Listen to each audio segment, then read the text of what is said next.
Hi friends சொல்லு. Hi friends எழுதுங்க, பேசிகிட்டே எழுதுங்க.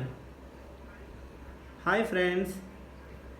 முதல்ல நான் ஏபிசிடி எழுத போகிறேன். அந்த விளாக் தான் உங்களுக்கு ஷூட் பண்ணிக்கிட்டு இருக்கேன். அப்படின்னு சொல்லிட்டு நீங்கள் விளாக் பண்ணுங்கள். ஓகே பண்ணுங்கள். ரிஷி என்ன பண்ணுறீங்க? என்ன பண்ணுறீங்க? எழுதிட்டு இருக்கீங்களா? எழுதி ஃபோட்டோ எடுத்து போடுவீங்களா? எங்கே போடுவீங்க ஃபோட்டோ எடுத்து? ஃபோட்டோ எடுத்து எங்கே போடுவீங்க? எங்கே போடுறது?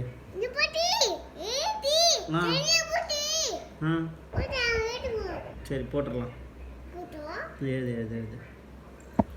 லல்லா லா லல்லா எழுது. A B C D E F G ஆ ஆ ஆ ஆ